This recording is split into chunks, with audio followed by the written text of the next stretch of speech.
Sawadee-kap. Hello and welcome to Daily Wisdom, Walking the Path with the Buddha.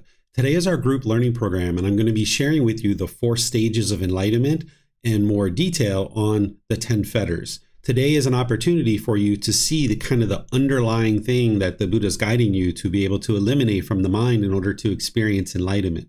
So far in the group learning program, I've walked you through a 3-part series of helping you understand the core central teaching of the Buddha, which is the Eightfold Path. And that Eightfold Path is something that you'll need to get your arms around slowly but surely, dialing that in more and more. That's going to be the path that's helping you to actually attain enlightenment. But underneath of all of that, what all of that is working to help you eliminate are the 10 fetters. And today I'm going to introduce you to these. These are things that you don't necessarily have to absolutely remember today because you're going to need to focus on these in the future. But here at the beginning of our program, you'll understand what's underlying all of this work that the Buddha is actually teaching you and guiding you to understand. Also, by understanding the 4 stages of enlightenment and the 10 fetters, you'll be able to then start working with the Eightfold Path and understand how the meditation and all the other aspects of the path is helping you to eliminate these from the mind. It's going to help you to understand what's actually plaguing the mind and hindering it and obstructing it from being in the unenlightened state and actually attaining enlightenment. And just like all the times that I've ever taught you, it's important that you don't believe what I share with you on the 10 fetters, but instead that you learn them, you reflect on them, and you practice them. You'll hear as I describe them to you that these 10 pollutions or taints or defilements are actually in your mind, because as I describe the symptoms of them to you, you'll be able to directly look at your life and see that your mind is experiencing these things, and that indeed the Buddha did figure out these individual pollutions. And by eradicating them, this is what's going to produce the enlightened mind, where that brightness and brilliance and radiance can come shining through. That when you clear out this pollution, you'll experience the peace, calm, serenity, and contentedness with joy that is the enlightened mind. You'll experience the focus, concentration, clarity, deep memory. You'll notice your personal, professional relationships will really blossom, and you won't even be in a bad mood anymore. So I'm going to start with meditation just like I do every class, and then I will move into sharing with you the 10 fetters and the 4 stages of enlightenment. And then next week, we're going to be starting from chapter 1 of this book, Developing a Life Practice, the Path That Leads to Enlightenment.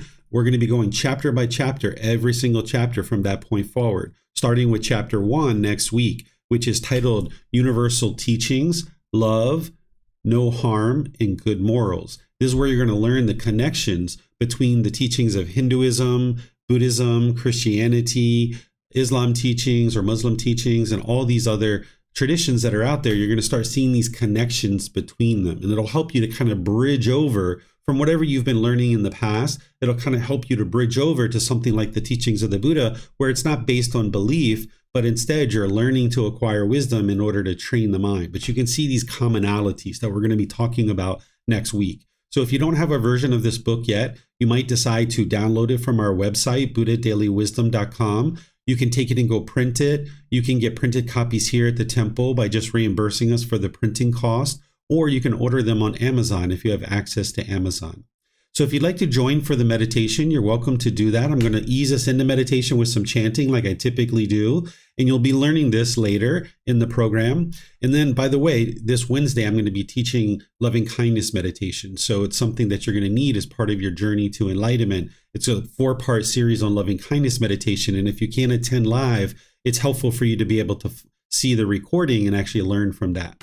So we're going to do breathing mindfulness meditation here together. But in the future, we're going to be doing some loving kindness meditation together as I'm teaching that to you as part of the 4-part series. So if you'd like to take a position, either seated, lying, or standing, there's also a walking position that you can learn through the videos and different courses that I teach.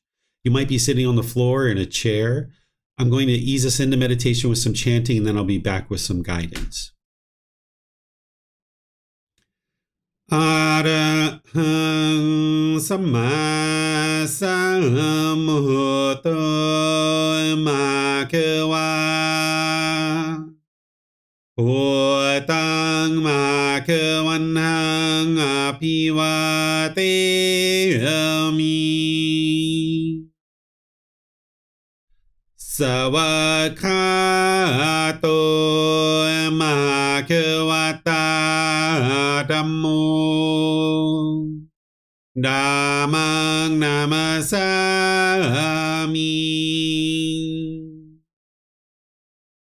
Supatipano Mahakavato Sāvaka Saṅkho Saṅghang Namami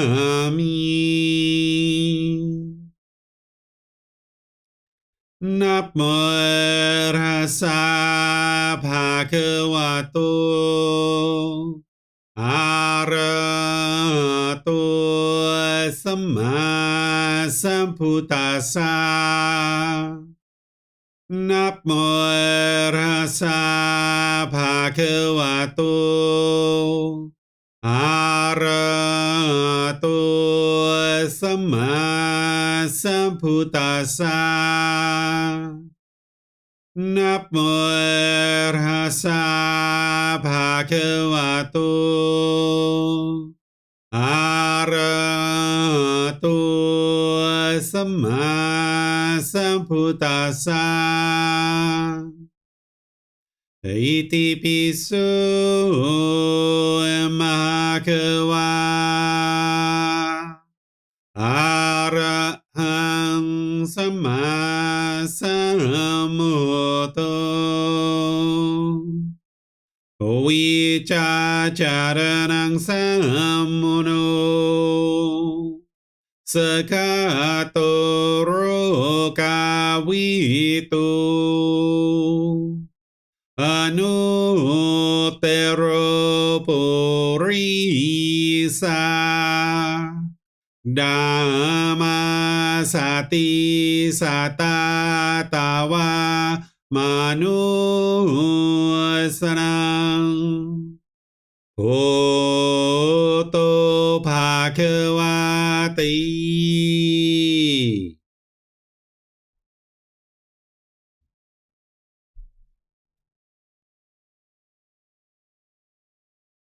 Okay, with the lower body and hands and arms comfortable, and the upper body erect, just close the eyes and start breathing in through the nose and out through the nose. Here you're just looking to establish the breath, a nice, natural, steady, consistent breath. Not forced or controlled, just a gradual inhale through the nose, experiencing the full breath. And then when you're ready, exhale out through the nose. Breathing in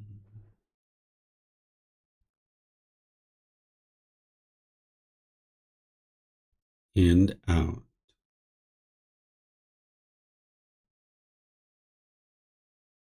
Breathing in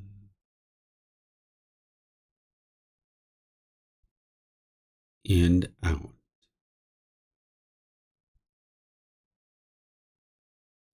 Your breath may not match up with the guidance that I'm providing, and that's okay. This is your practice. I'm just here for guidance. You can use this voice as a reminder that whenever you get to the next inhale, breathing gradually through the nose, developing a nice, natural, steady, consistent breath. And then when you're ready, exhale out through the nose. Breathing in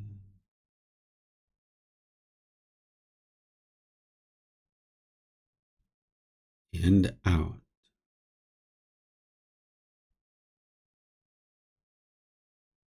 Breathing in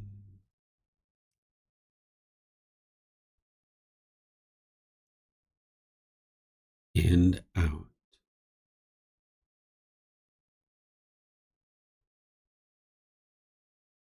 With the breath well established, start fixating the mind on the breath, either the sound of the breath coming into the nose or the sensation of air moving over the skin into the nose.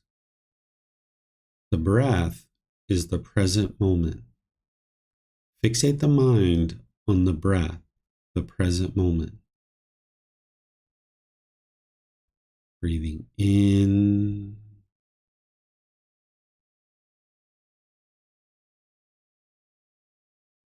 and out.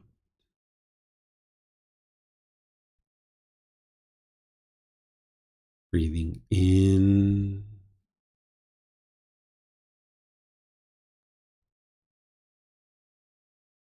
and out.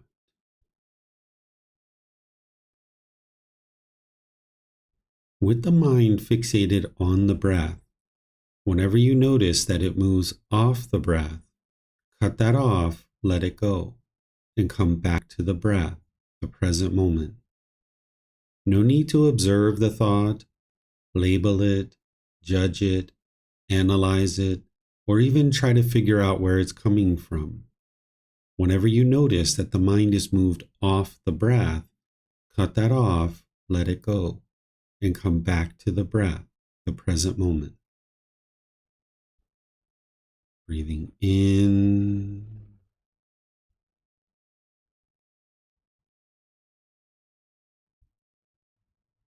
and out.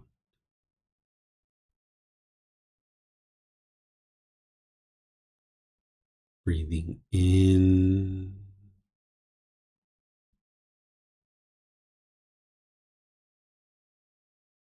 and out.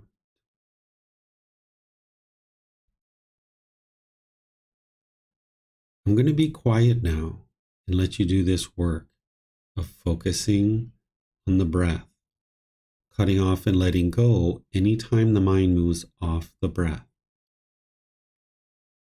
You have nowhere to go.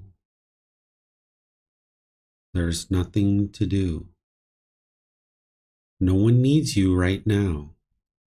This is your time to focus on the breath. Breathing in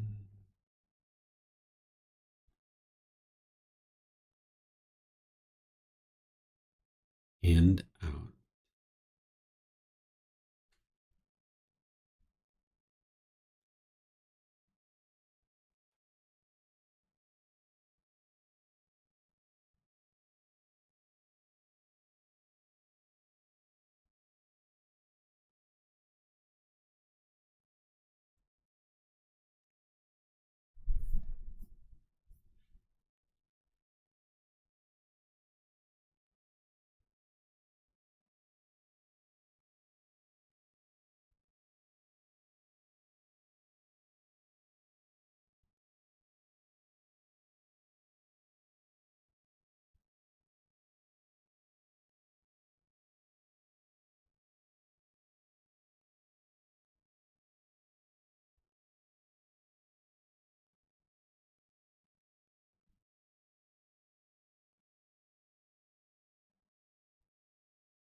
ระหังสัมมาสัมพุทโธภะคะวา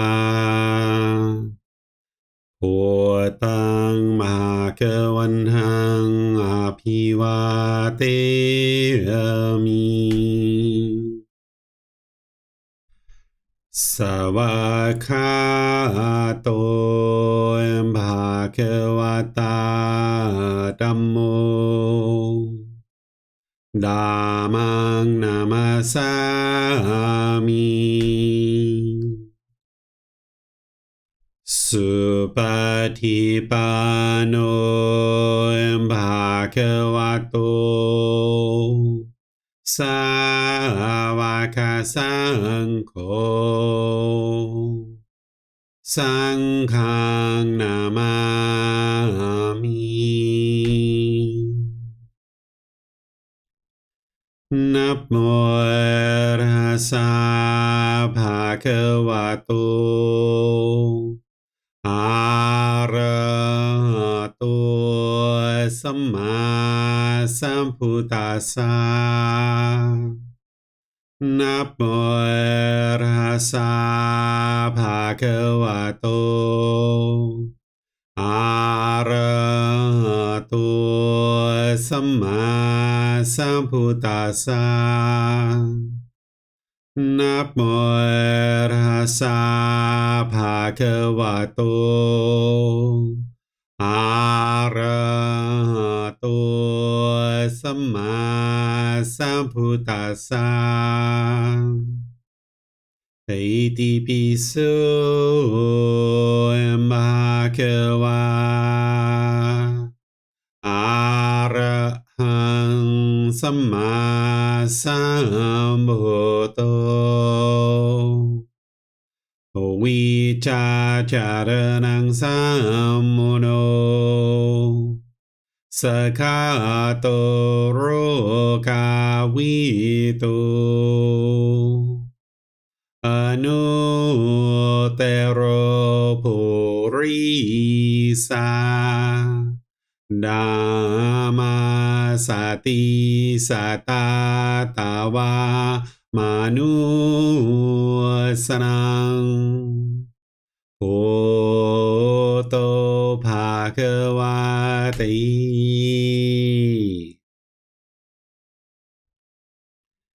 If you guys would like to slowly make your way out of meditation, I would like to once again welcome all of you guys, whether you're joining us for the first time or you've been joining us regularly. Welcome to our class today. We are going to be discussing the 10 Fetters and the 4 Stages of Enlightenment. This is going to help you to understand the individual pollutions or defilements or the taints that the Buddha discovered in the unenlightened mind and what's keeping the mind in the unenlightened state. And it's through eradicating these 10 fetters that the mind then moves through the 4 stages of enlightenment, and you actually experience enlightenment as part of the elimination of these 10 fetters. And this is why it's gradual training, gradual practice, and gradual progress, that you can't just snap your fingers and instantly eradicate these pollutions, that the mind is holding on to these. They're deeply rooted in the mind. These are referred to as mental objects, like we were talking about last week with being aware of the mental objects. You're going to need to have a general understanding of these just here at the beginning of the group learning program. But then by and large, you can really set these to the side, because everything that I'll be teaching you in this program is working to help you eliminate these 10 fetters.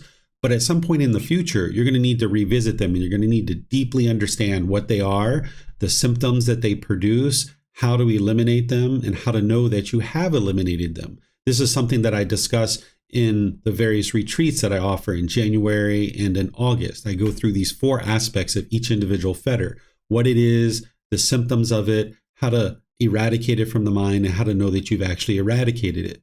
But today, what we're going to be doing is just focusing on describing it, introducing it to you, talking about some of the symptoms, so that you can see for yourself that your mind does indeed have these 10 fetters. That as you've learned, that you don't believe what it is that I'm sharing with you. As I'm sharing these teachings with you today and every other day, you're learning, you're reflecting to independently verify, and you're practicing. That as I'm describing to you what these fetters are, and I describe to you the examples of things that you'll experience because of these fetters, You should be able to look at your life and you should be able to see like, oh yeah, that's exactly what I experienced. You can see that these are the truth, that the Buddha indeed discovered what's plaguing the mind. And you can see how by eradicating these, that the mind will be experiencing the peace, calmness, serenity, and contentedness with joy, all those qualities of the enlightened mental state.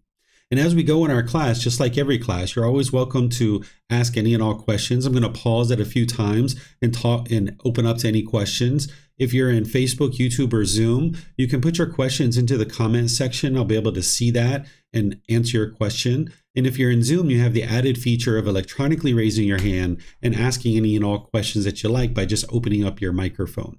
So thank you for joining for today's class, and let's jump right into talking about the 10 fetters. The reason why they're called the 10 fetters is because during ancient times, the way that they would keep prisoners trapped in a particular area or confined to a certain area is by attaching a fetter to their leg. And what a fetter is a shackle with a chain and a ball. And this is how they would keep prisoners confined to a certain area, because it would just be an open area. Today, we have prison cells that we will tend to keep prisoners in. But during the ancient times, they would attach this fetter, a shackle, a chain, and a ball to keep you trapped in a particular area and confined to that area. Well, the Buddha describes these individual pollutions or taints or defilements as fetters because they're keeping the mind trapped in the unenlightened state, continuing to experience discontentedness over and over and over and over and over again. So it's when you eliminate these fetters that the mind is free. It's liberated. Just like the prisoner is liberated when he releases the shackle from the ankle, the prisoner is liberated. They can go anywhere they would like to go.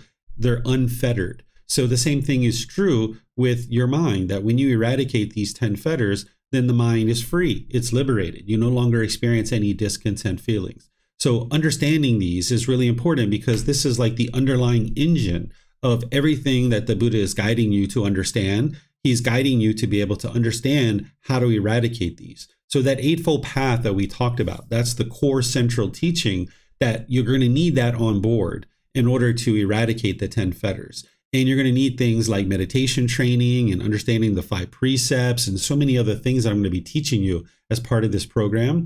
But here I'm going to introduce this to you so that you can understand what's underlying all of this. And then I would encourage you to focus on the core central teachings of the 3 universal truths, the 4 noble truths, the Eightfold Path, the 5 precepts, developing your meditation practice, understanding the natural law of Gotama, the 3 poisons, all these things that I'm going to be teaching you as we go forward in the program. So this is just to really help you get introduced to these 10 fetters so that you can understand the underlying thing that you're working to eliminate.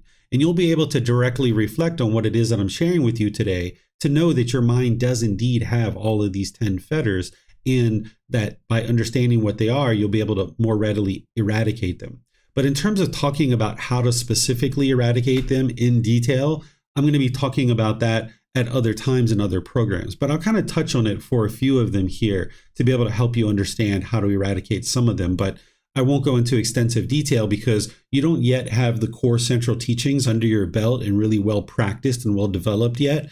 So going in and actually talking about some of these in too much detail about how to eliminate them, it wouldn't really help you right now at this point because you need to focus on the core central teachings first. So let's talk about this first one, and I'll go through each individual one. There's the lower fetters and there's the higher fetters.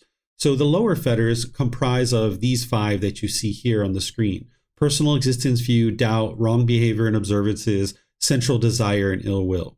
What personal existence view is how the mind has this misunderstanding or this confusion or this misperception or misunderstanding that this body or this mind is you and who you are as a person. So the mind clings to the self-image or the self-identity, thinking that this is who you are. And now your mind gets shaken up as a result of this.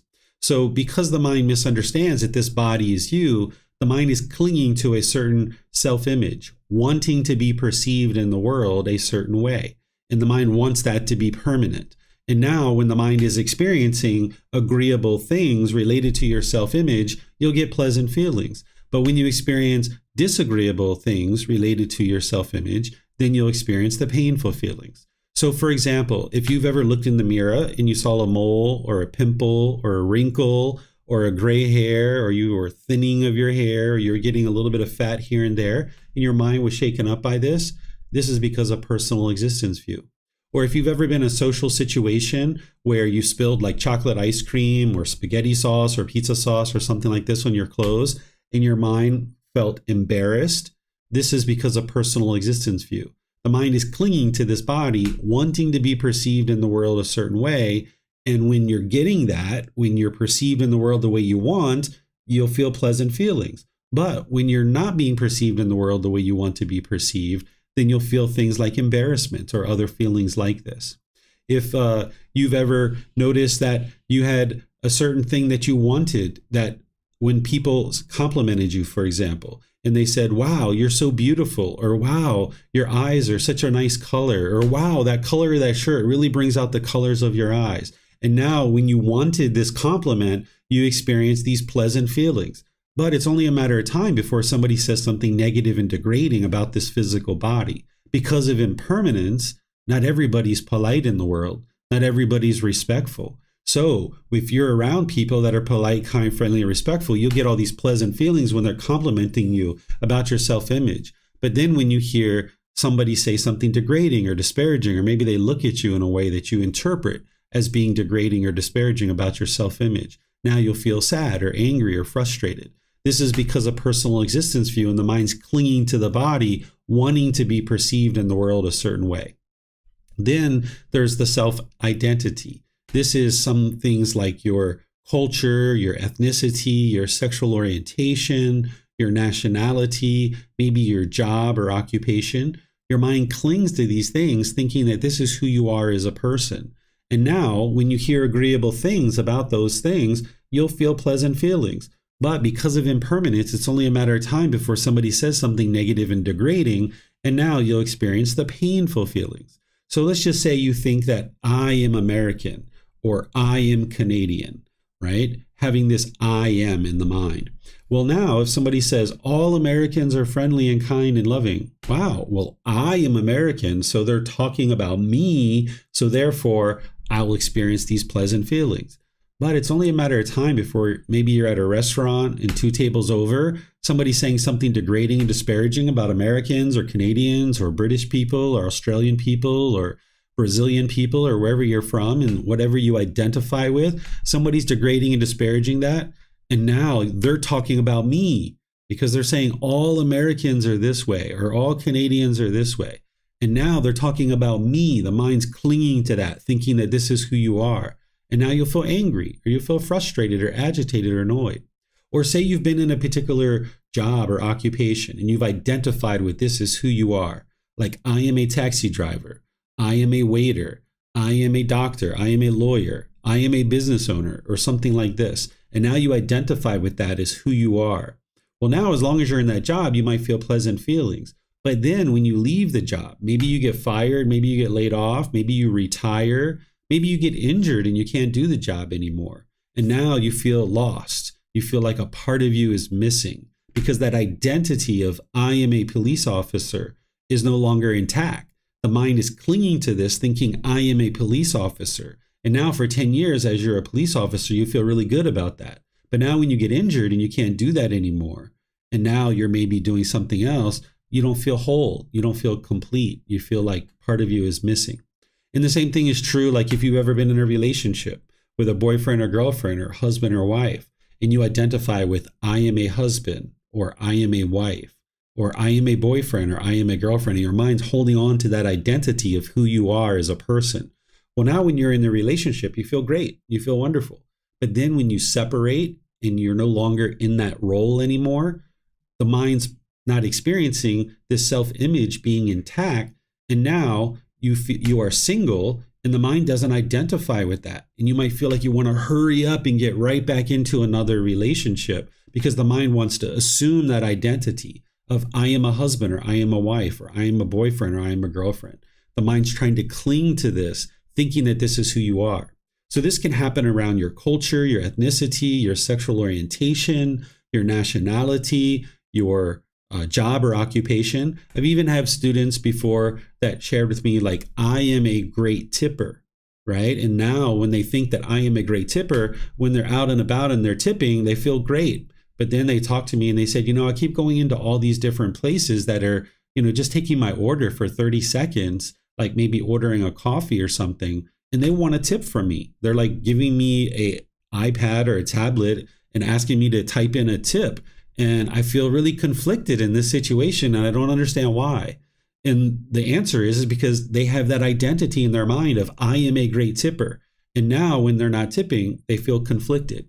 Or you might even think that I am a kind person. You might have that in your mind as I am a kind person. And your mind might be clinging to that as your identity. And now when somebody says, gosh, you're the most rude person I've ever met, now you're like, whoa, right? You're clinging to that identity of I am kind. And now when someone tells you something opposite of that, your mind is shaken up by that because you're clinging to this self-identity thinking that this is who you are. So this is the confusion or the misunderstanding or misperception that the mind's having, that it's clinging to this body, this self-image, and or the self-identity, thinking that this is who you are. And as long as those things are in there, your mind is shaken up. You might even get to a point where you feel like you don't even know who you are anymore. Like you don't even know who you are. Some people come to Thailand in search of their true self. They don't even know who they are, right? And they might come to Thailand on this journey to try to find themselves. Well, they can't find themselves. They might find a new job, a new hobby, new friends, new activities, but none of those things are you. It's not who you are. But the mind thinks that this is who you are, right? So people will oftentimes go on this long journey to try to find themselves. So there's a solution here. It's called the universal truth of non-self, where the Buddha explains that there is no self, that this personal existence view is just a pollution of mind that needs to be eradicated from the mind. And when you uproot this and eradicate it, you can realize non-self. You can realize that this body nor this mind is you.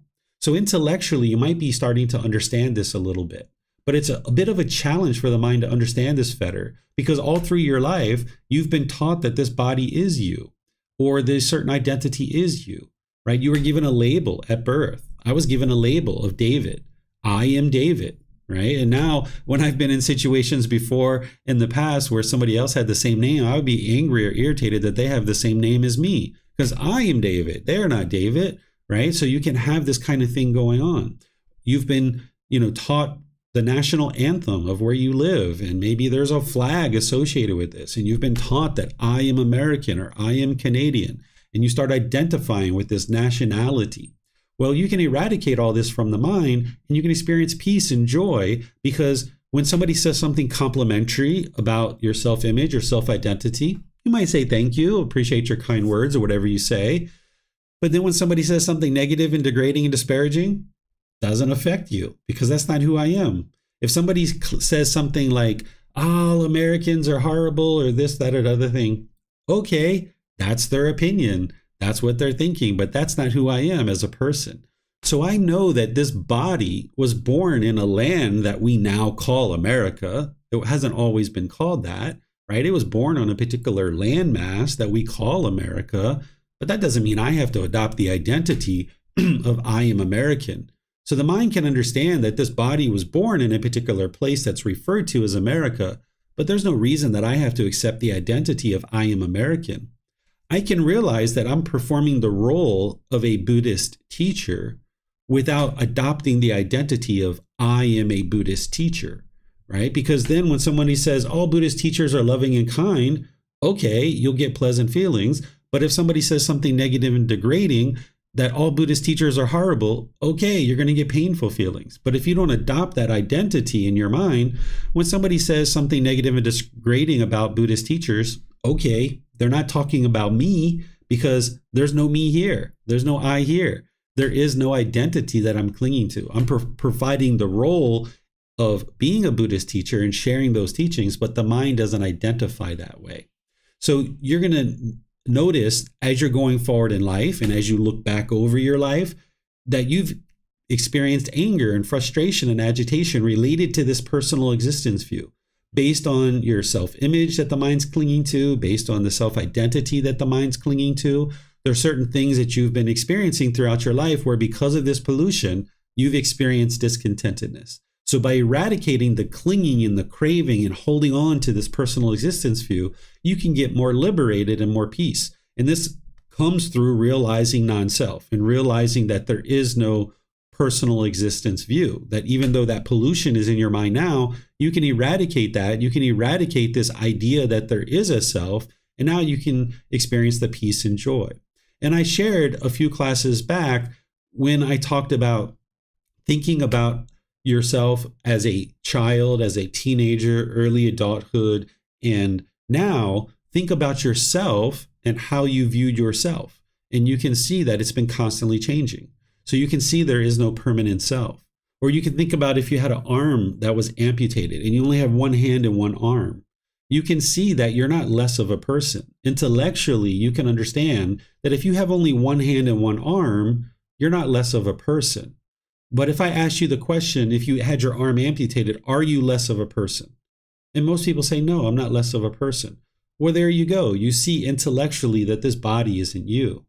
But you can see the confusion and the misunderstanding that the mind has, that in a situation where somebody either compliments the physical body or says something negative or degrading about it, that your mind being confused, you'll either get pleasant feelings or painful feelings. But intellectually, you understand that this body isn't you because you understand if you only have one hand and one arm, you're not less of a person. Or you can point to yourself and you can see that this shirt is not you, this skin is not you, these bones are not you, the muscle tissue, the organs, the fluid, none of this stuff is you. But because of the confusion, misunderstanding, and misperception that the mind has, it has this pollution, a personal existence view, that needs to be gradually eradicated from the mind. And we're going to be talking about this in chapter 16. And when we get to that, we're going to be talking about dissolving the ego. This is part of the ego. And I'm going to be giving you detailed examples of what this is and how it manifests and certain proactive training and techniques that you can use to actually eradicate it. But today we're just talking about an introduction to help you understand what it is so you can see that your mind indeed has this personal existence view in the mind. Then the second fetter is called doubt. What this is where you have doubt about the teachings and the ability of them to attain enlightenment. Like maybe you doubt the Buddha, the teachings, the community. Maybe you doubt your teacher, whether or not I'm actually able to help you get to enlightenment. Or maybe you doubt your own ability to attain enlightenment. This is called doubt, that you have a doubt whether or not the Buddha lived. You have doubt about whether these teachings lead to enlightenment. You have doubt about this community that you're part of, and will they really be supportive and encouraging to help you get to enlightenment? You might have doubt about your teacher and their ability to help you, or your own ability to get to enlightenment. You might have doubt about that as well. Well, the way that you eliminate this is you eliminate it not through belief, not through faith. That's not how you eliminate doubt. You eliminate doubt through investigation of the teachings, examining the teachings, because it's very common for somebody to have doubt. You may have doubt. I know that I had doubt when I came to this path, and I was like, you know what? Yeah, I have a lot of doubt about these teachings. I don't know whether this person, the Buddha, lived. I don't know if his teachings lead to enlightenment. I don't know if I'll be able to get to enlightenment. So I rolled up the sleeves. I harnessed this doubt. I turned it into an inquisitive mind where I deeply soaked my teeth into the teachings. And I was in and out of the discourses, and I was looking to understand the teachings and see if they really truly work. I was applying the techniques of meditating and all these other things. And the more and more that I investigated and examined the teachings, I saw that they're true. They're absolutely true, that they will lead to your enlightenment. You will see this significant decrease of discontentedness all the way through your path to enlightenment. And then ultimately, as you get to enlightenment, it'll be 1 year, 2 years, 3 years, and you won't be experiencing any discontentedness whatsoever. So if you have doubt right now about any of these things, if you doubt the Buddha, the teachings, the community, if you have doubt about me or your own ability to get to enlightenment, okay, that's where you are now. That's a pollution. That's going to hinder you from being able to progress forward. Because when you have doubt, you'll be complacent. You won't want to come to class to learn. You won't want to pick up the book. You're not interested in meditating. You're just kind of on the cursory. You have 1 foot in and 1 foot out, right? You have kind of an ear to the door, but you haven't really walked through the door. That's what doubt does for you, that it produces this complacency in the mind. So by you harnessing and turning this into an inquisitive mind where you investigate the teachings and examine them, now you can work towards eradicating this doubt. But it might take 6 months, a year, or longer for you to get to the point where you eradicate your doubt. Because as you're examining the teachings and you see the improvement to the condition of your mind in the condition of your life, this is how you eradicate the doubt. Because if you examine the teachings and you apply them in daily life through the meditations and all those other factors of the Eightfold Path, you'll experience improvement. It's only a matter of time. And that's how you eradicate doubt. By the time you eradicate doubt, you're not going to be enlightened yet, but you'll know that these teachings are indeed leading to an improved condition of mind. You'll get to the point where you have confidence in the Buddha, that you'll know that this person lived for sure. Because 2,500 years ago, when he taught, and now you're learning his teachings and it's actually working to improve the condition of your mind in your life, you'll know this person lived for sure. You'll have confidence in his teachings. You'll have confidence in the community that you're part of. You'll have confidence in your teacher because you will have seen that they were able to guide you through helping you to develop your mind. And you'll have confidence in your own ability to attain enlightenment because you've seen the progress. You've seen the improvement. You've come to classes, you've read books, you've developed a meditation practice, and you see this reduction in your discontentedness gradually, slowly but surely. So you will get to the point where you have confidence in your own ability to get to enlightenment. And this is how you eradicate the doubt. Otherwise, it's going to obstruct you and hinder you from being able to get to enlightenment. Then there's the third fetter, which is wrong behavior and observances. There's two aspects to this, so I'm going to explain them differently. So wrong behavior, what this is this is the unskillful conduct that you might be involved in that is producing unwholesome results in your life. So when we talked about right speech, right action, and right livelihood 2 weeks ago, that's the natural law of Gotama, where the Buddha is providing you the wisdom of how to improve your moral conduct so that you're not causing harm to others, so harm doesn't come back to you.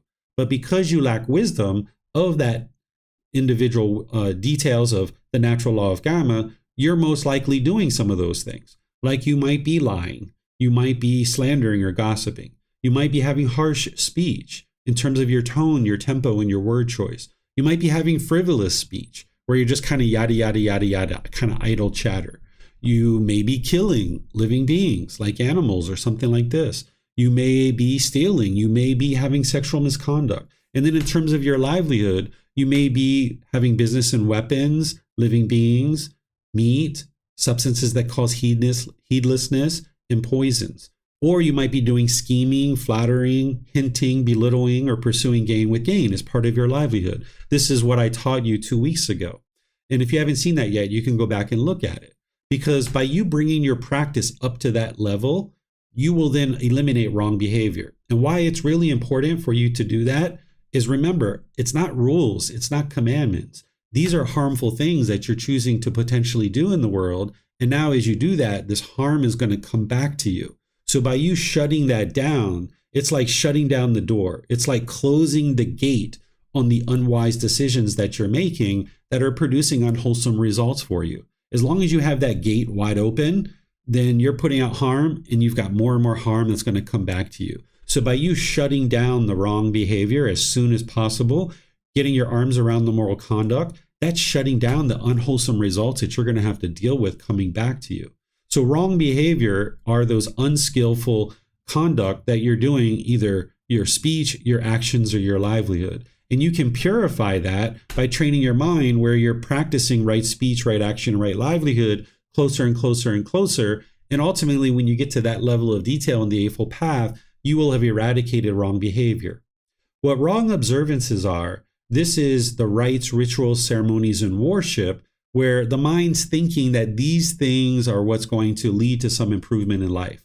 So if you're getting water sprinkled on you, or you're putting water on yourself, or if you're eating wafers, or you're drinking wine at a ceremony, or there's any kind of ceremonial things that are going on, like rites, rituals, ceremonies, and worship, and you think that somehow this is going to miraculously improve your life, then the mind has wrong observances, and it's misunderstanding the true problem that you're experiencing. The true problem that you're experiencing is a lack of wisdom, that the mind is unawake to the natural laws of existence. So if an individual thought that rites, rituals, ceremonies, and worship is going to lead to some improvement in your life, then the mind has wrong observances, that it thinks that these things are going to somehow miraculously, magically, superstitiously, auspiciously change things that I'm experiencing in life.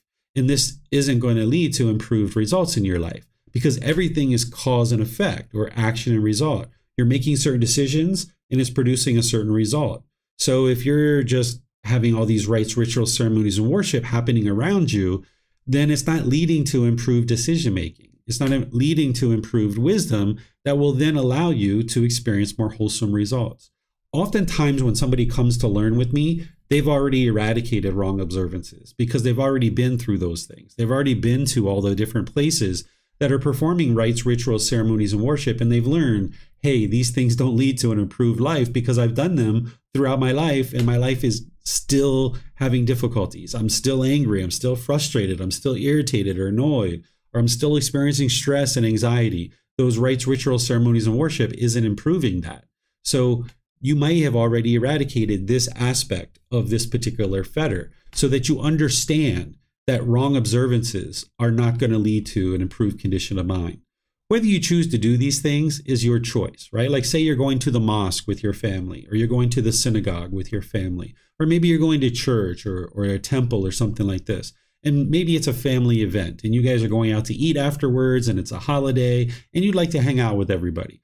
Well, hey, if people are doing rites, rituals, ceremonies, and worship, that's up to them. But your mind needs to understand that these things are not going to lead to an improved life because there's no wisdom that's being cultivated in order to lead to improved results in your life.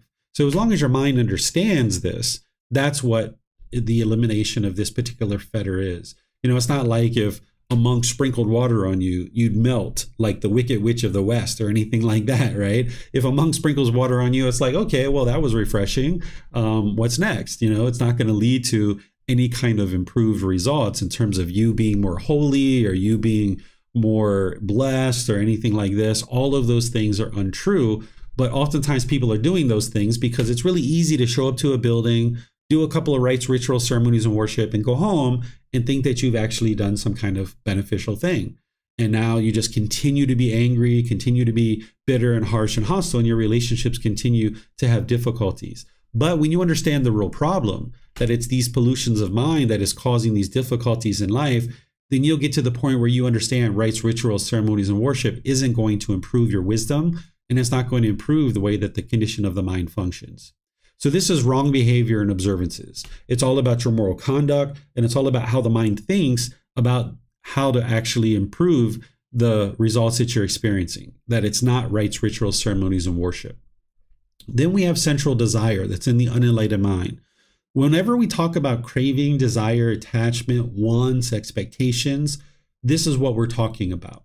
So generally, when you first start, when you're learning the Four Noble Truths and you're learning all the other teachings, we just talk about craving, desire, attachment, this longing, this yearning, the mind thinking that the next new shiny object waiting around the corner is going to provide some kind of lasting satisfaction.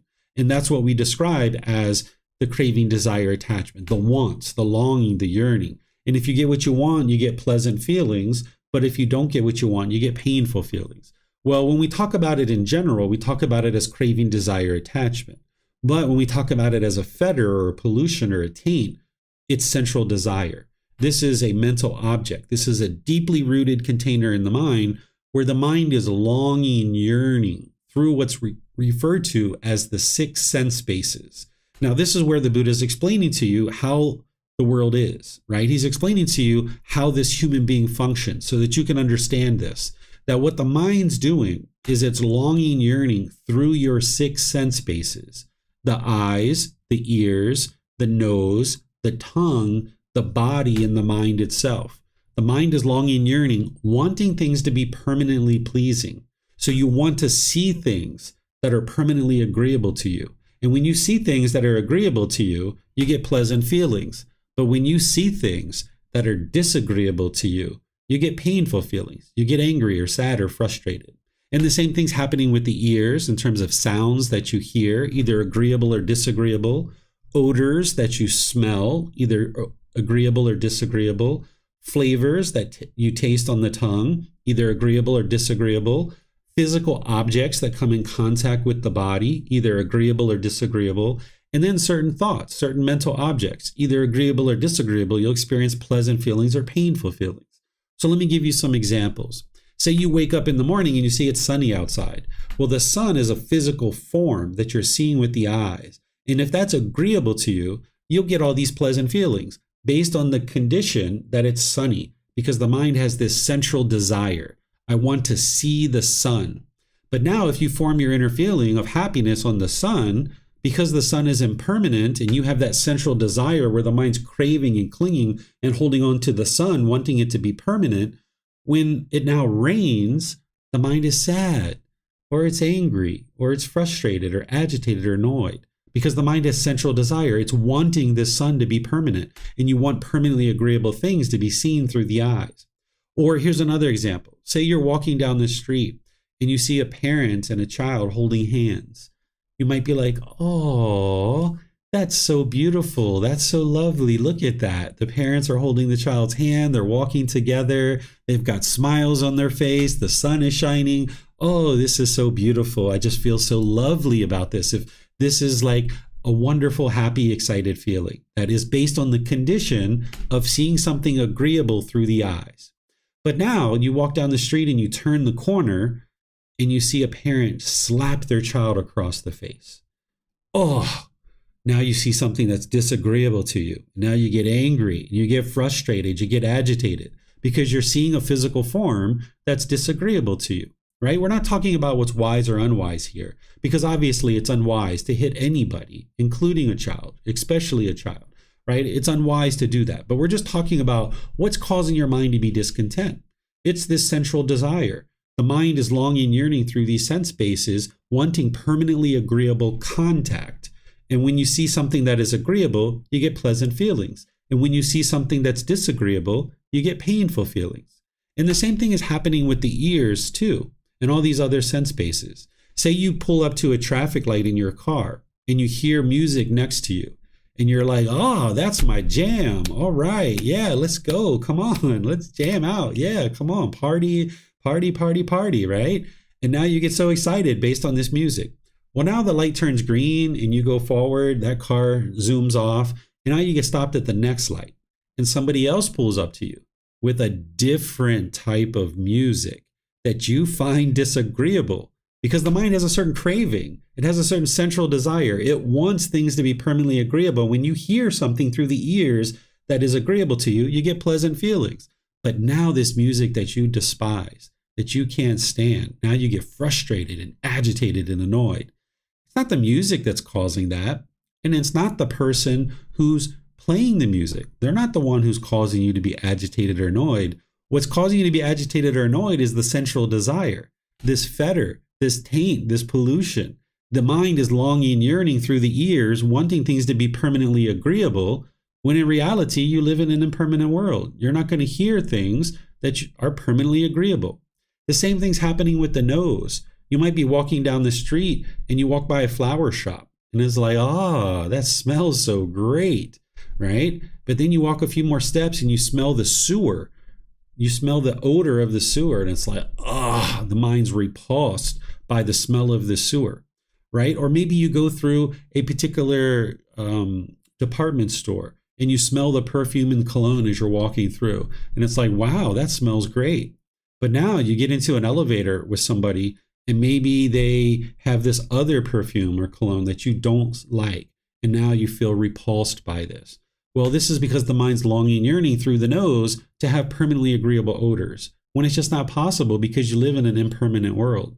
And then the same thing is happening with the tongue in terms of flavors. There are certain foods that you find agreeable to you. And when you taste those foods, you feel great. You feel pleasant feelings. Maybe chocolate ice cream, right? Or maybe some other thing, maybe chocolate cake or something like this. You feel these pleasant feelings based on the condition of having an agreeable flavor touch your tongue. But now, maybe when you taste your friend's food, maybe they invite you over for dinner and you've never eaten at their house before, and now you taste their food and you're like, oh my goodness, this is so horrible, right? This is because of the mind's craving. The mind is longing, yearning through the tongue to have permanently agreeable flavors, and it's just not possible. And what the mind will tend to do in this situation is it'll push it away. You might have certain foods that you're like, that is horrible. I'm never going to eat that ever again. Well, what I encourage you to do is actually eat those things and train your mind to look at food as just something to nourish the body. Because what the central desire is doing is the central desire thinks the purpose of food is to please you, is to give you these pleasant feelings.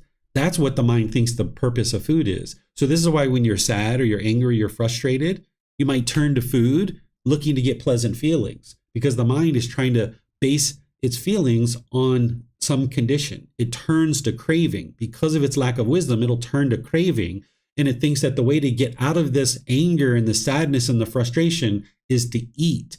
And if I eat, I'll get those pleasant feelings, and that's what the mind's thinking is solving the problem. But it's not solving the problem, because the underlying fetter of central desire, the underlying craving is still there, that you haven't actually eradicated the craving. The mind is turning to a flavor on the tongue to just get pleasant feelings. And now the cycle continues over and over and over again.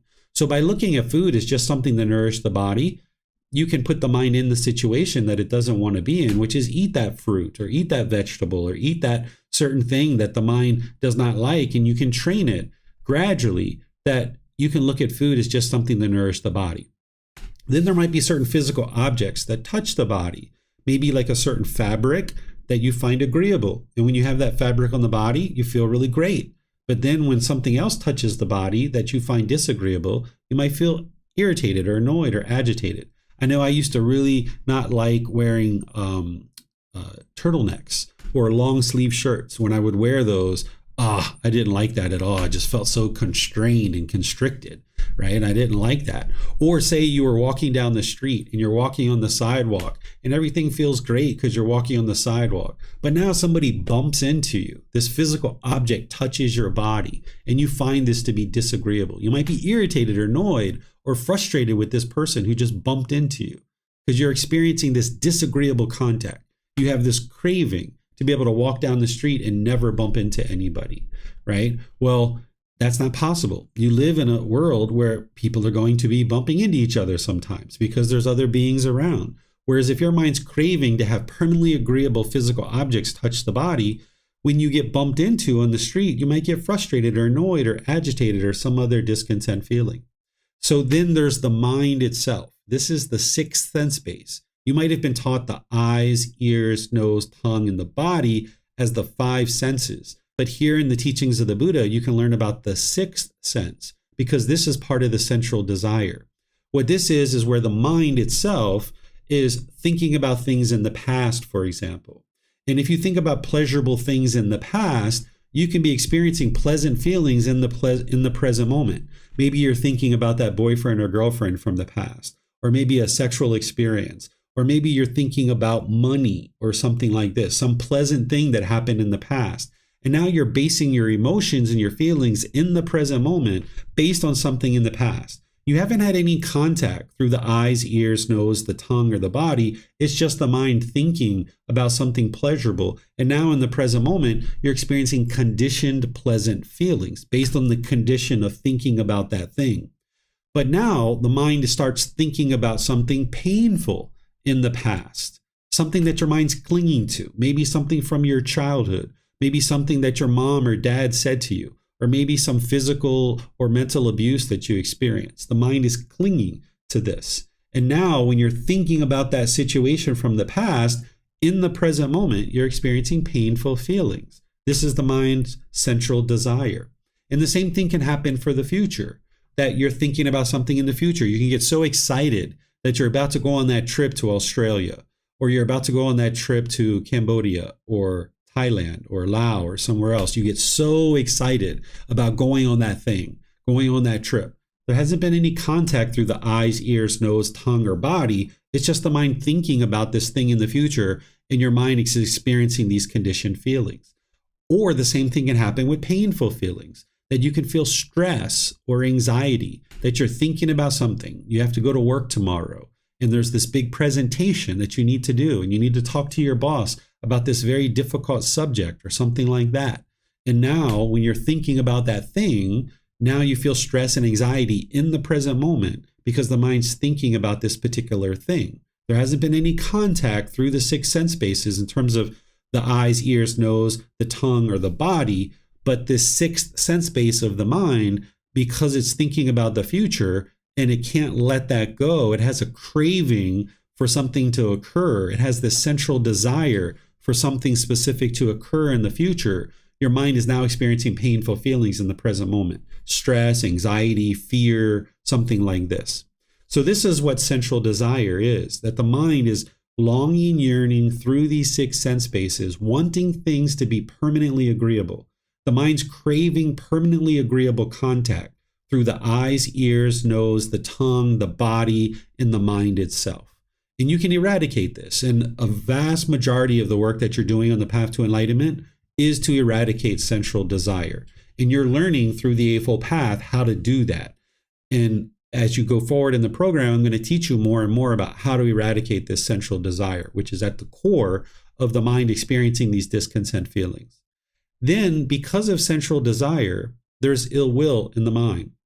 What ill will is this deeply rooted container, this fetter, this mental object, where there's hostility and hatred and anger, aggression, resentment, frustration, irritation, and annoyance. There's like this spectrum of emotions and feelings that you can experience, where the mind wishes harm on other beings. And this is because of the central desire, that when the mind gets what it wants, it gets those pleasant feelings. But when the mind doesn't get what it wants, when the central desire isn't being fulfilled, then it experiences this ill will, like that person who pulls up to you in the car with the music that you don't like. You just hope that there's a police officer down the street waiting for them to give them a ticket, right? You're wanting something bad to happen to them, right? This is the ill will. This is the anger, the hostility. So if it wasn't for central desire, ill will wouldn't have been there. So this ill will is the anger, the hatred, the hostility. And there's antidotes for this. And that's what we're going to be learning with loving kindness meditation. Loving kindness meditation and practicing loving kindness is what will eradicate the ill will. The breathing mindfulness meditation is working to eradicate central desire, as well as practicing generosity, where you're giving and sharing more than is strictly required without any expectation of anything in return.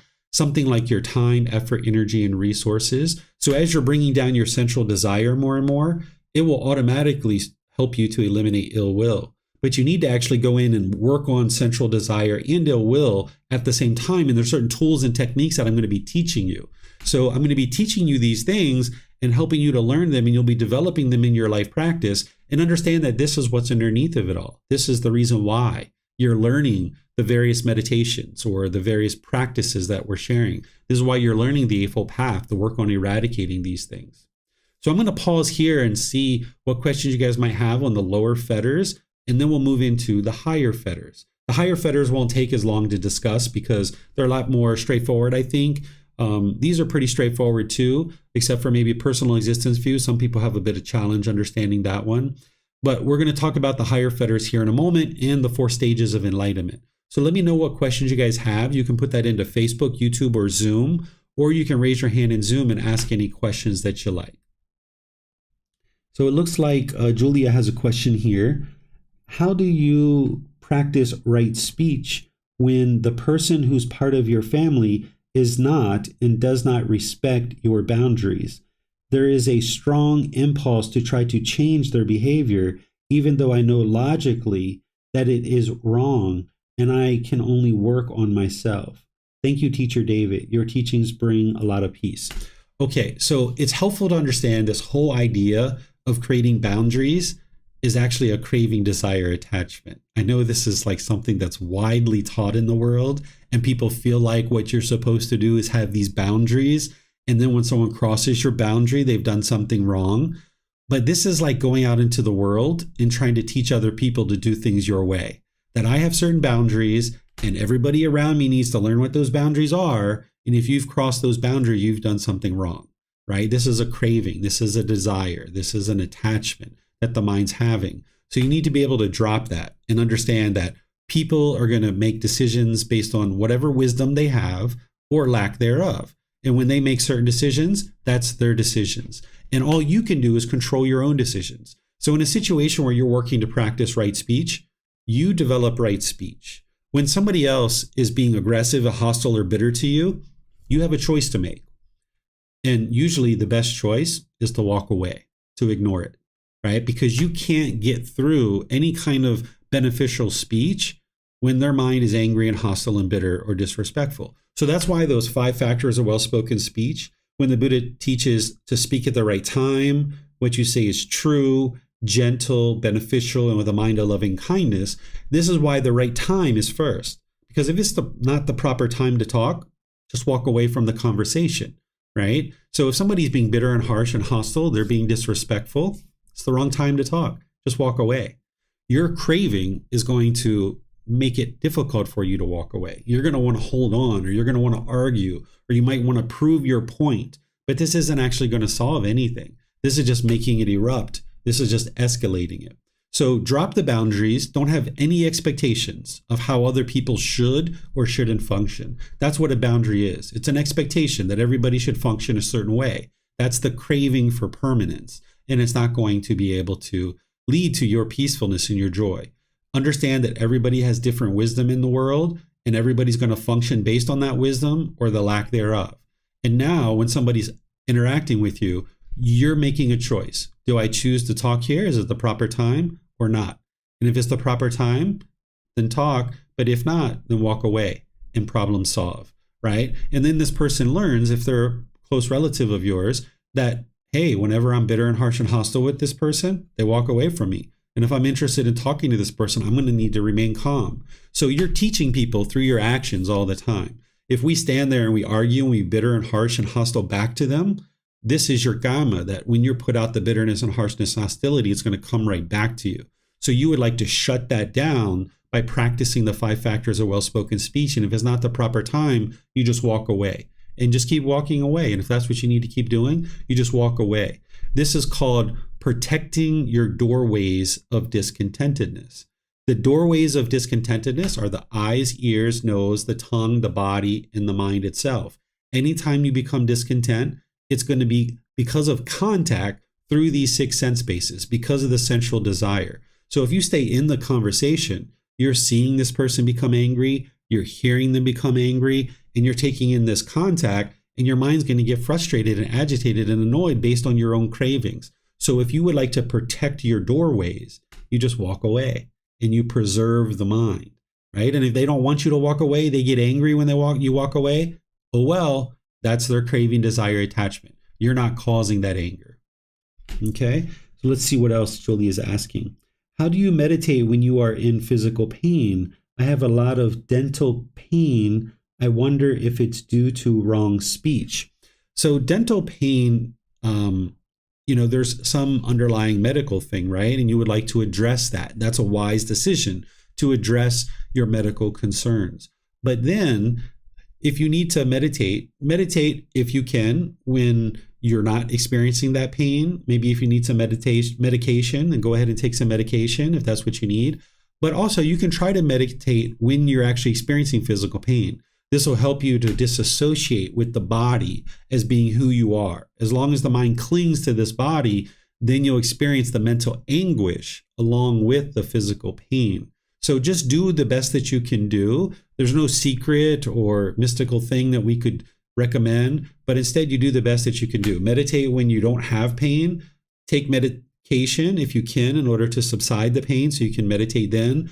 But then also sometimes when there is pain, meditate then too. This is really helpful for the mind, that the mind realizes that you're not going to always be able to meditate in perfect conditions. That's the mind craving permanence. So put the mind in these various situations so that it can learn to meditate no matter what is happening around you.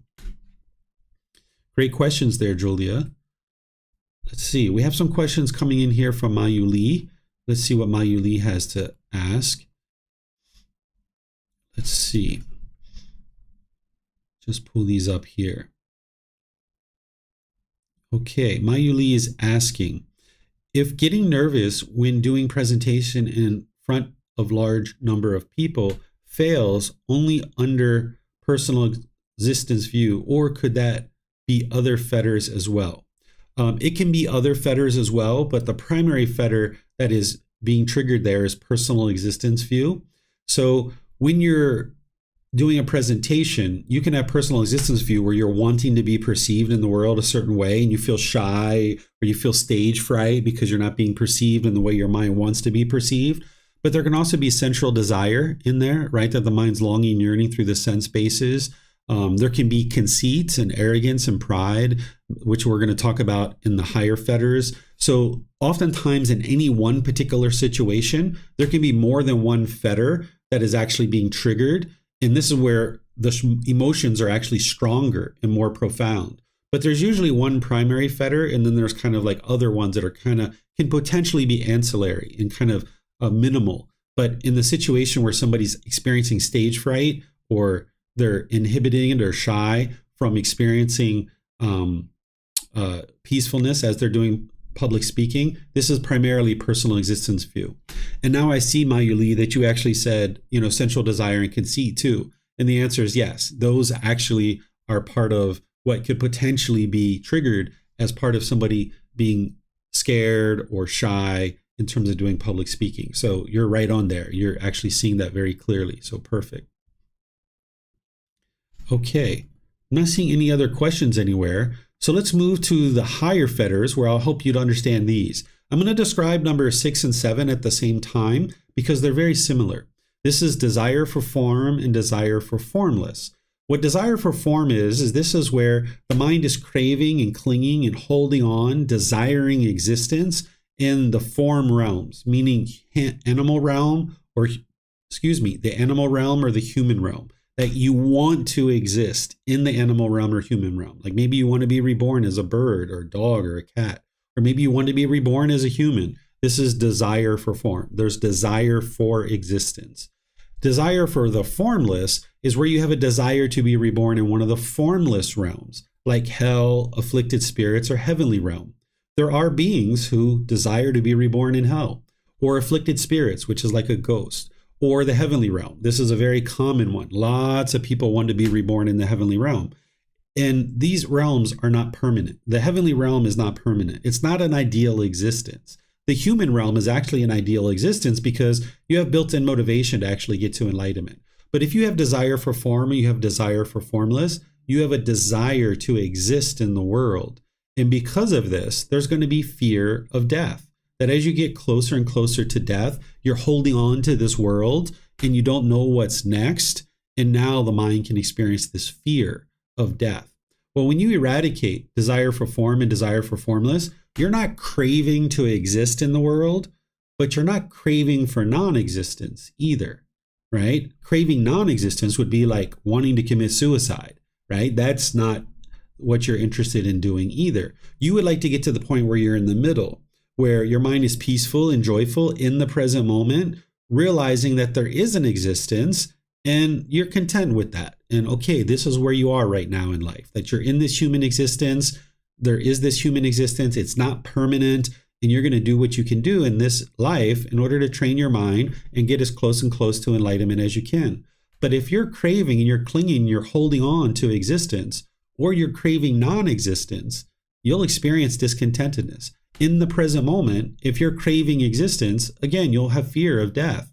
Or if you're in the present moment and you're craving non-existence and you don't want to exist, you'll be very discontent. You'll potentially be interested in committing suicide, right? So you can eradicate desire for form and formless and you'll experience peace and liberation. That it's like, okay, well, there is this existence and you know what? Let's make the most of it, right? You'll have a positive, uplifting attitude towards this existence. So you're going to need to eradicate any desire and any kind of holding on for this world and being in this world, but also any kind of desire and holding on to not be in this world as well, in any of the 5 realms, including this existence in the heavenly realm. Existence in the heavenly realm is not permanent. Just like existence in the human realm is not permanent either. Existence in the heavenly realm is not permanent. This is why a lot of people tend to think that they want to be in heaven, is because they think it's a permanent existence, but it's not. And they're going to be very disillusioned if they ever get to that point where they're actually being reborn in heaven and they realize that it's not permanent. Then they can be reborn from heaven down into hell, afflicted spirits, the the animal realm. They can be reborn into the human realm from the heavenly realm. They can be reborn back into the heavenly realm as well. So you'll need to get to the point where you eradicate this. And there's certain tools and techniques to be able to help you do that I'll teach you at a later time. But these are two fetters that are going to hinder you from getting to enlightenment, because as long as you're holding on to this world, your mind hasn't let go, and there's going to be discontentedness. Number 8 is conceit. This is the arrogance, the pride, the judging others, the measuring and comparing, thinking that you're superior or that you're inferior to others. This is where the ego is there, right? Personal existence view, the first fetter, and conceit is what comprises the ego. The word ego didn't exist during the lifetime of the Buddha, but we refer to this as ego. But it's actually helpful to see it as two separate things. So when we get to chapter 16, I will talk and help you understand what the ego is and how to eliminate it. But it's actually comprised of personal existence view and conceit. The aspect of conceit is this pride, this measuring, this comparing, this thinking that you're better or thinking that you're worse than others. Putting yourself above people is dangerous because you're going to talk down to people arrogantly, and this is going to cause people to push you away. They're going to think like, this person's so arrogant and prideful. They're going to push you away. You're not going to be able to reside harmoniously with all beings. But it's also just as dangerous to put yourself below people. If you put yourself below people, you're going to feel diminished. You're going to feel like less of a person. And now your mind's going to be shaken up. Like when you're around your boss, you might think your boss is so high, you're going to be shaken up by that. Or if you're around like a famous celebrity or your president or prime minister of your country, you're going to be shaken up by that, right? Because you think that you're so much lower than them. And where all of this is coming from, where your mind is measuring and comparing and judging others, maybe you have negative self-talk that because you're judging other people, you're also judging yourself and looking at yourself as being negative or diminished of a person. Where this is all coming from is your previous existences. That in your animal existences, because we've all been countless animals in the past, we needed conceit. We needed a pecking order in the animal world. This is how we survived. That when we were a wolf pack, we needed to know who's the alpha male and who's the alpha female, because they're going to teach us how to hunt. They're going to teach us how to survive. If we don't know who the alpha male and alpha female are in our wolf pack, we're lost. We don't know how to hunt. Or in our elephant herd, we needed to know who the matriarch of our elephant herd was, because she's going to show us where to eat. She's going to show us where the watering holes are, and she's going to show us the migration paths at different seasons during the year. We're going to need to migrate from place to place to place. So we needed this pecking order in our animal existences. And because we've had so many animal existences, our mind has retained this conditioning of conceit. Our mind is holding on to this in the unenlightened state in the human world. We go into a social situation and you might be looking for a pecking order. You might be trying to find out who's above you and who's below you. And now when you're in that situation, you talk to one group of people in one way and you talk down to them. But then when you're talking to other people, you talk up to them. And now your mind is obsessively trying to figure out in a social situation who's above me and who's below me. And you have to talk to one group of people one way and another group of people another way. And your mind's overworked, right? It's overworked, it's burdened trying to figure out how to do this. And you can eradicate this from the mind, where you just treat everybody equally. And you're humble, where when you're around the prime minister or the president or a celebrity, you're polite, kind, friendly, respectful to them. But also when you're walking outside on the street and you see somebody sweeping the street, you're polite, kind, friendly, respectful to them too. You can get to a permanent practice where you're always treating everybody the same. And now your mind can be at ease because you don't have to obsessively figure out how to talk to one group of people or how to talk to another group of people. You don't have to figure out the pecking order. You can just look at everybody as equal, right? So if other people think of themselves as being above you, so be it. That's their mind.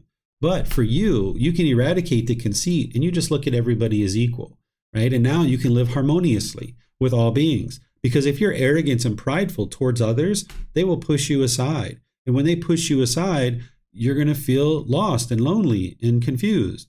And it's this ego and this arrogance and this conceit, this judging others. And if you judge others, you will tend to judge yourself too. And you might have this negative self-talk in the mind.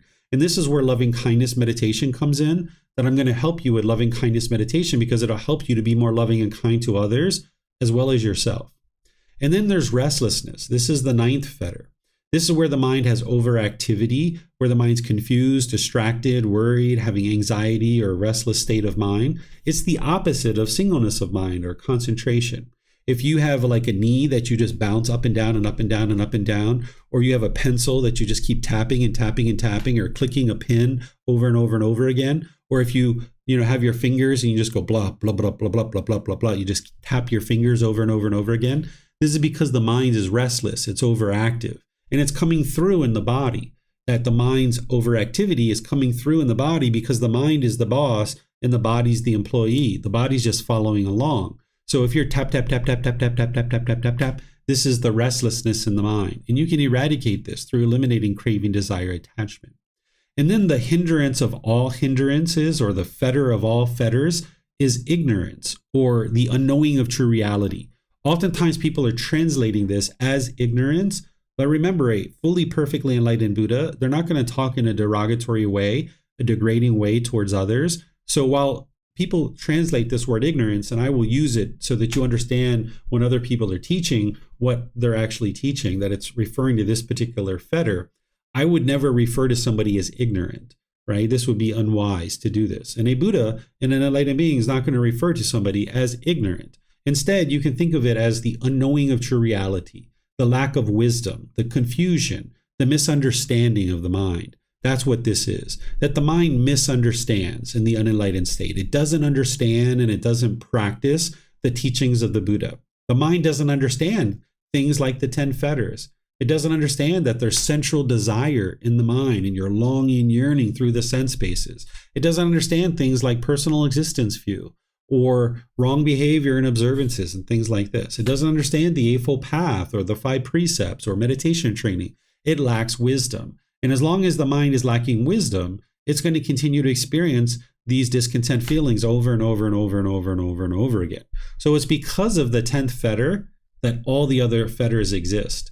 If it wasn't for the 10th fetter, all the other ones would have been eradicated. So the way you eradicate this ignorance is through the learning, that investigation, examination, through the reflection to independently verify, and to practice the teachings. As you integrate them into your practice, that's where you'll actually see the real results, and you're eradicating the ignorance. There's plenty of people in the world that might understand a certain level of the teachings of the Buddha intellectually, but they haven't eradicated ignorance perhaps because they're not practicing the teachings. It's when you're actually practicing them that you'll eradicate this ignorance from the mind.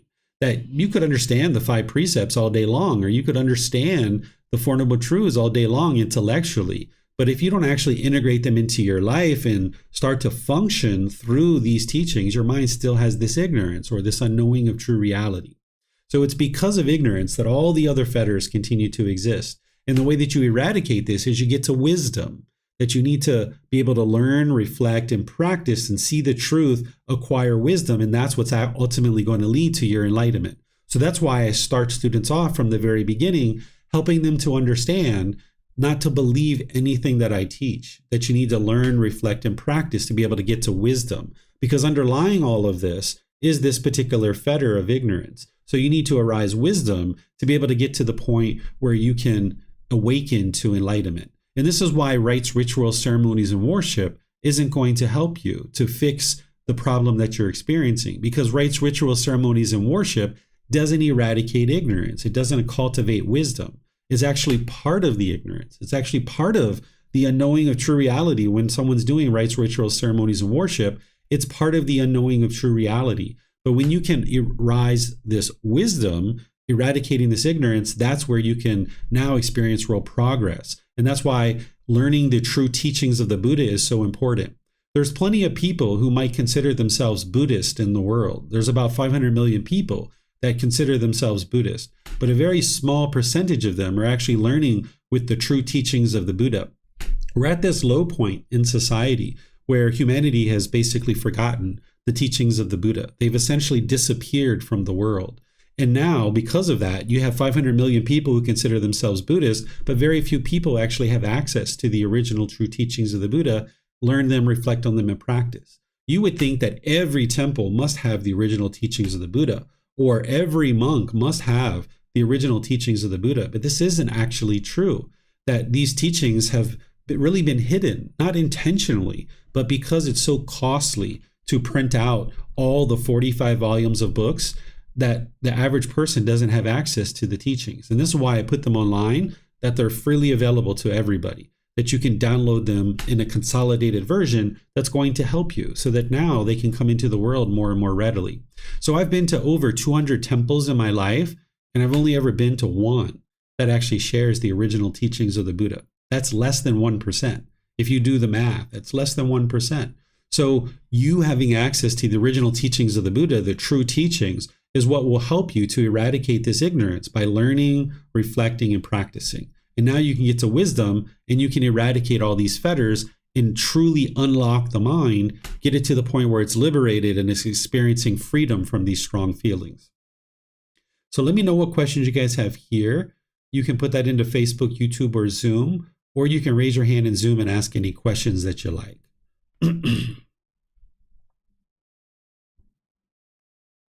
Okay, it looks like Mayuli's asking a question here. What if we are able to eliminate fetters 2, 3, 5, 6, 7, but not 100% able to eliminate the first fetter? Does that mean we can't progress to the other stages until the first fetter is fully eliminated? You can do the work on all these fetters at any time that you like, but in terms of the mind getting to the first stage of enlightenment, which is what I'm going to explain next, you would need to have eradicated the first fetter. So if somebody has eliminated 2, 3, 5, 6, and 7, but they haven't eliminated number 1, they're still in the jhanas. They haven't gotten to the first stage of enlightenment yet. Okay. All right, I'm not seeing any other questions anywhere. So now what I'm going to do is share with you the 4 stages of enlightenment, because as you're eradicating these fetters, your mind's going to move through these 4 stages of enlightenment, and this is where you're going to see significant improvement to the condition of the mind. We refer to this as stream enterer, once returner, non-returner, and arahant. An easy way to think about this is the first, second, third, and 4th stage of enlightenment. The mind is actually enlightened when it's in the 4th stage of enlightenment as an arahant. That's where you've eradicated all the 10 fetters. But in these other stages of enlightenment, you're experiencing improved results to the condition of the mind in your life, but you haven't yet fully purified the mind, so the mind's not yet enlightened, where you're experiencing peace and joy permanently. We refer to the first stage of enlightenment as stream enterer, because once you get into the first stage of enlightenment, you will get to enlightenment. It's only a matter of time. It's just like a log enters the stream, that it's going to eventually get to the ocean. It's only a matter of time. So a stream enterer is an individual who's eradicated the first 3 fetters. That when you've eliminated personal existence view, doubt, and wrong behavior and observances, you've now entered the stream, and you will get to enlightenment. It's only a matter of time. There's other teachings that you need in order to get to the first stage of enlightenment. So you're going to be starting out with these core central teachings, but ultimately, as you develop that more and more, you might decide to attend the retreat that I teach in January, either in person or online, or you might listen to the recordings, where everything that I teach in January is everything you need to get to the first stage of enlightenment. And as part of that, you will have eradicated these first 3 fetters: personal existence view, doubt, wrong behavior, and observances. And if you die in that stage of enlightenment, you will come back to the human realm no more than 7 times. Not a maximum of 7. I'm sorry, not a guaranteed 7, but a maximum of 7. You might come back 1 more or 2 more times, but a maximum of 7 times. And you may have been a stream enterer in the past. You don't necessarily know right now. So a stream enterer is an individual who's in that first stage of enlightenment. When you get to that first stage of enlightenment, you'll see a significant diminishing of discontentedness. The discontentedness that you're experiencing in the first stage of enlightenment is a mere fraction of what you once experienced when you were off the path to enlightenment. You'll see this significant improvement to the condition of the mind. And now it's only a matter of time, either in this life or some future life, that you will actually get to enlightenment. Then there's a once returner. This is the second stage of enlightenment. They've already eliminated the first 3 fetters of personal existence view, doubt, wrong behavior, and observances. But they've thinned out number 4 and 5, which is sensual desire and ill will. So if you're noticing less interest in sex and sexual intimacy, this is because the mind is slowly diminishing sensual desire.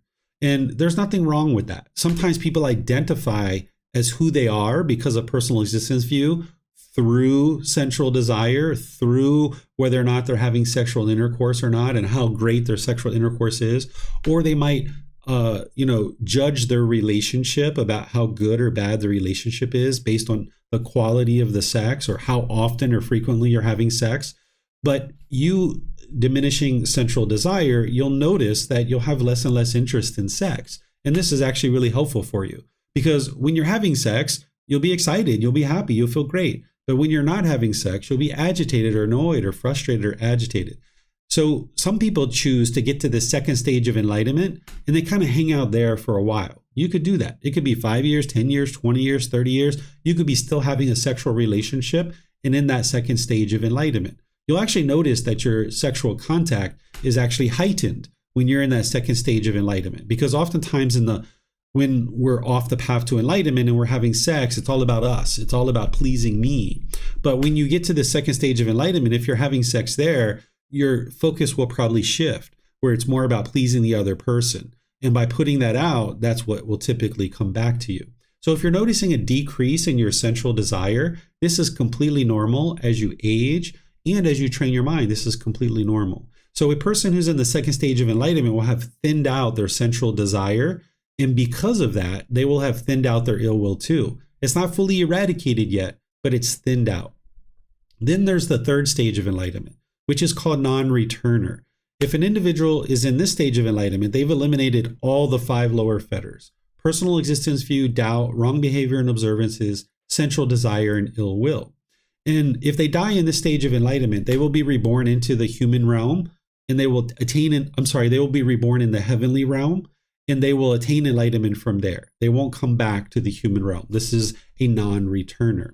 And here you need to be really careful when you're in this third stage of enlightenment, because the discontentedness that you're experiencing here is very minimal and very infrequent. Maybe once every 3 months or once every 6 months, you're experiencing a little bit of ickiness, a little bit of discontentedness here and there. And you might kind of disregard it and you might ignore it, and the mind can actually become complacent. The mind is not yet enlightened, but you're experiencing a lot of the qualities of enlightenment for extended periods of time. And this is where the mind can become complacent. So you're going to need to stay dedicated and diligent in that third stage of enlightenment, that even that slightest little bit of ickiness in the mind needs to be eradicated. So here, this is the third stage. We call it non-returner. And then the fourth stage of enlightenment, where the mind is actually enlightened, this is what we refer to as an arhat, that an individual has fully purified their mind of all the 10 fetters: personal existence view, doubt, wrong behavior and observances, sensual desire, ill will, desire for form, desire for the formless, conceit, restlessness, and ignorance. All of them have been eradicated from the mind. The mind is fully purified. It's been 1 year, 2 years, 3 years. You're not experiencing any discontentedness whatsoever. There's not even the slightest ickiness in the mind. You're always in a good mood. The mind's focused and concentrated, having clarity of mind, because there's not these pollutions in the mind anymore. So you'll notice when you're speaking, you'll be focused and concentrated. Your mind can be in the present moment. It's not wandering around somewhere else. That when you're in a business meeting, you can focus on the business meeting. You'll be performing optimally. The mind's been fine-tuned at this point, and you'll continue to develop wisdom more and more and more from this point forward all throughout your life. But in terms of the path to enlightenment, you fully cultivated the wisdom of what it takes, that you've not only intellectually understood it, not only have you reflected on it to verify it, but you're practicing it on a day-to-day basis, and you're doing it with ease. It takes time to do that. It's like upgrading your operating system on your computer.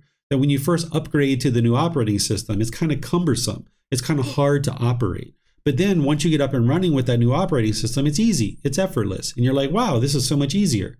The same thing is true about these teachings. That as you're upgrading to these teachings, it's quite challenging. There's some struggles and difficulties along the way. But once you get up and running with these teachings and your mind's fully purified, life is so easy. It's so straightforward. Why didn't you know this before? That's what you might think by the time you get to enlightenment. Like, wow, if I would have just known this when I was 10 years old, life would have been so much better.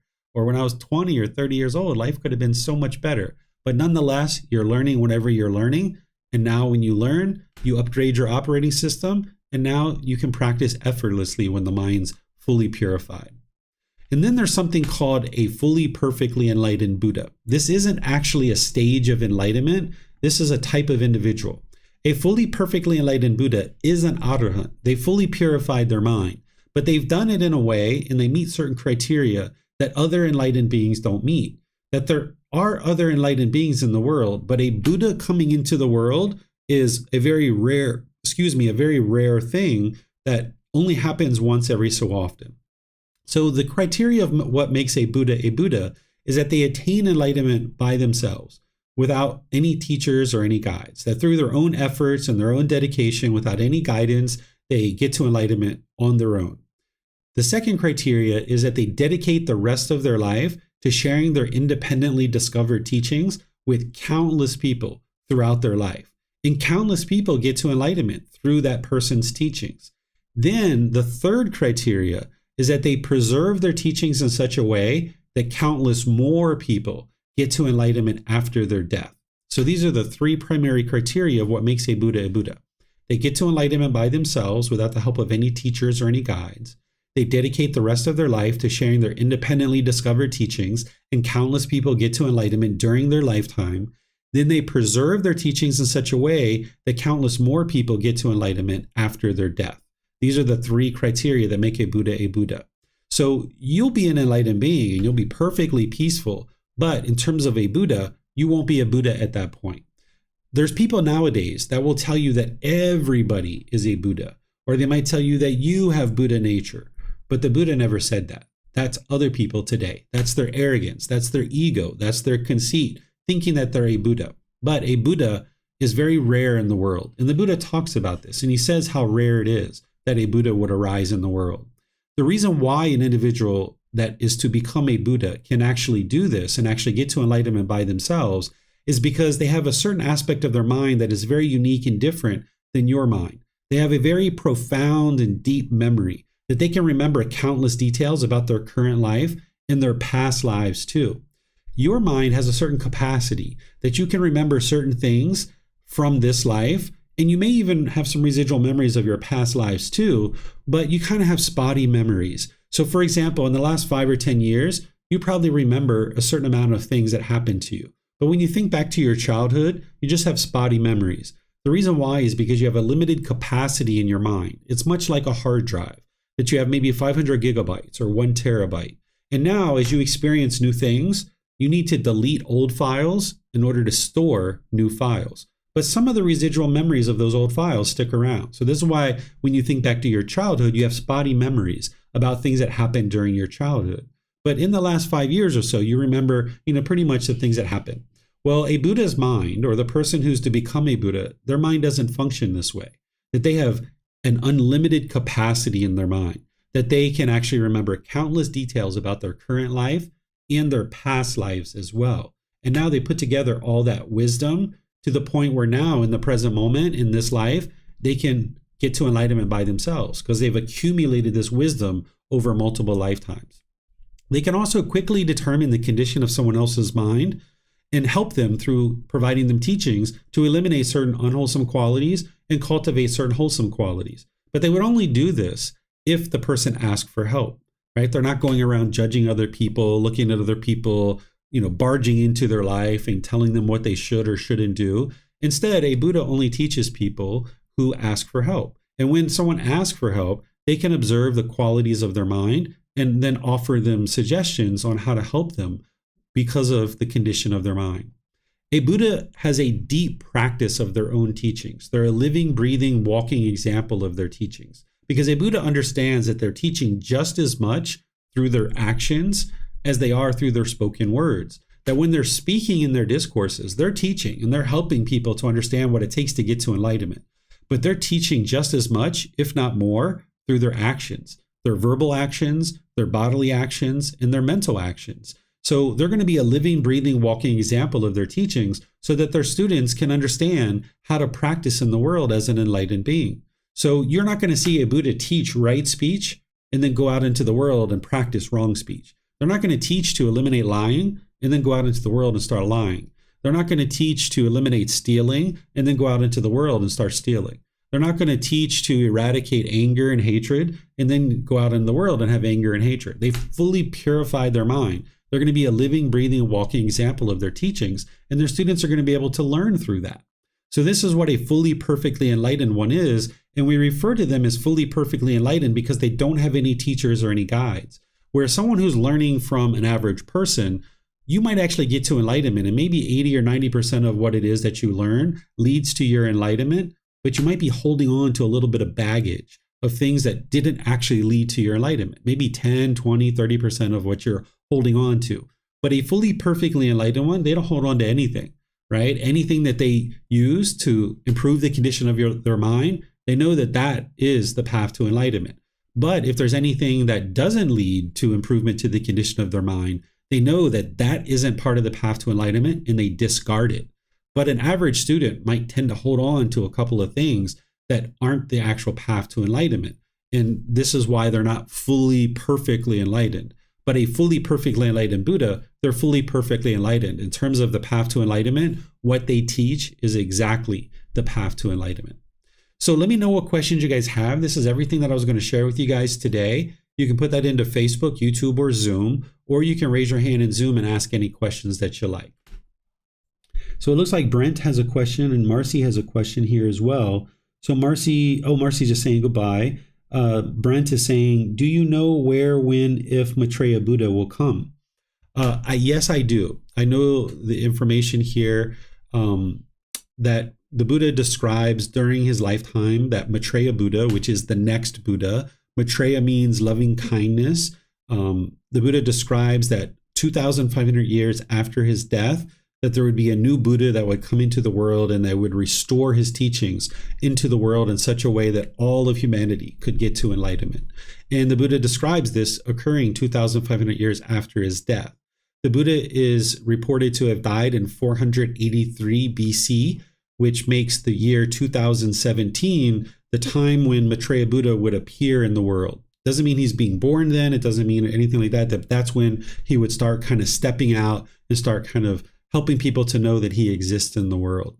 So you can't think that a Buddha is going to get on the 5 o'clock news and declare, okay, I'm here now, everybody come learn from me. Because right away, everybody would know that that person's not a Buddha if they got on the news and they declared that. So 2017 is when Maitreya Buddha started to appear in the world. And since then, they've been teaching their teachings to be able to help others to understand what it takes to get to enlightenment. But if an individual is a Buddha and they're wise enough to be able to get to enlightenment by themselves without the help of any teachers or any guides, they would also be wise enough to just start sharing their teachings and helping people to be able to get to enlightenment. And this is actually very helpful for a Buddha, that people don't know who the Buddha is. If people knew who a Buddha was, they could potentially be on their best behavior when they're around that individual, and then they wouldn't be able to use one of their number one powers as being a Buddha, is that they could observe the condition of people's minds and then be able to help them with teachings. Whereas if everyone was on their best behavior when they're around this person, this Buddha wouldn't be able to then observe the condition of their student's mind and then be able to help them. So people not knowing who a Buddha is actually better for a Buddha. So a Buddha doesn't need people to know that they are a Buddha in order to be effective and helpful in the world. Instead, they can just move out and start sharing their teachings. And this is actually very helpful for them and helpful for their students as well. So you shouldn't expect that a Buddha arising in the world today would go on the 5 o'clock news and declare that they are a Buddha. But I can assure you that Maitreya Buddha is in the world and he's sharing his teachings. But for you, it doesn't matter because you still need to get to enlightenment, right? You still need to learn and practice and develop on the path. So keep learning, keep growing, keep developing. And then someday, if you should happen to meet Maitreya Buddha, you might be able to identify that this is Maitreya Buddha.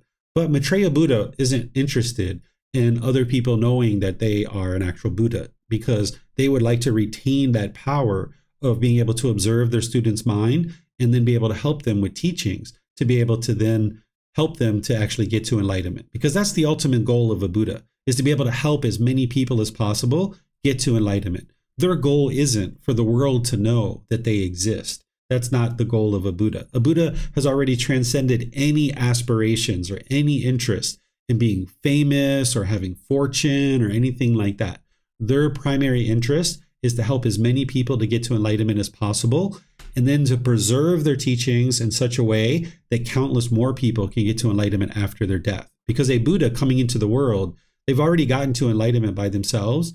Now their focus is to help countless people get to enlightenment and preserve their teachings so that countless more people can get to enlightenment. Whether people know that they're a Buddha or not, Maitreya Buddha wouldn't care about that. Okay, so great question there, Brent. Let me see if we have any others anywhere else. Okay, it looks like Mayuli has a question. Teacher, you mentioned before that you were able to remember your previous lives and you renovated your place when you were in the States. Do you still have that memory? Yes, I have countless memories of my existing life and my previous lives as well. I don't really talk about them too much because it's not really important for somebody to get to enlightenment to know those things. But when students ask me about it, I will share it with them to a certain level of detail, just a certain amount, just to help them understand what they could potentially experience at some point, because this does actually help you to know that you may potentially experience the recall of your past lives. But it's not something that I kind of put front and center because it's not really important. But I know the students ask those kind of questions at different times. So if you guys would ever like to ask those questions, you're welcome to ask. And I'll share a certain amount of detail on those, just kind of a little bit, just to help you understand what you might potentially experience. So yeah, I do actually remember countless details about my current life and my previous lives as well. Okay, I don't see any other questions anywhere. All right, so what I'll do then is just thank all of you guys for coming to today's class and dedicating some time to learn and practice the teachings, and help you to understand that next class, I'm going to be starting with chapter 1 in terms of Sunday's class. The next Wednesday class, I'm going to be starting a 4-part series on loving kindness meditation. But this will be an ideal time, if you haven't already acquired one of these books, to start reading the preface and reading chapter 1. Maybe you like to read before class, maybe you like to read after class, maybe you like to read before and after class. It's really up to you. But you would like to be able to start reading the book, because there's certain things that are in the book that I don't teach in the classes. And there's certain things in the classes that I don't have in the book as well. So the combination of these two things are going to really help you. And if you read before the class, you'll be more informed, so that maybe if there's certain things you need clarity on, you can ask questions in the class. If you read after class, it can help solidify some of the things that you've actually learned in the class. So you can decide for yourself how you learn best, and then just let me know where you need clarification or you have questions. So next class, we're going to be in chapter 1, which is titled Universal Teachings, Love, No Harm, Good Morals. This is where we're going to learn the connections between all these various traditions. And then on Wednesday, I'll be doing loving kindness meditation. Remember, you learning and practicing and developing your life practice, this is helping you to become more and more peaceful. It's helping the people around you and close to you, because you're causing less and less harm to them. And it's helping all of humanity become a more peaceful and loving society. So thank you for your dedication and diligence to learn to this point of the program. And now we'll just slowly go through the book, chapter by chapter by chapter, helping you to develop and understanding what it takes to be able to lay down a really strong foundation of the path to enlightenment. So thank you all for joining. Perhaps I'll see you guys in one of these future classes. This week coming up, I'm going to be teaching the Harmony and Relationships course Monday through Friday here at the temple in Chiang Mai, and I'll be live streaming that, and it'll be recorded. So depending on how much content you're interested in learning, there's that option for you. So we'll potentially see you in one of these future classes. Have a lovely and wonderful rest of your day. Sawadee ka.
Thank you again for watching. Enjoy your meditation. Look forward to seeing you online and answering any questions that you might have. Thank you so much.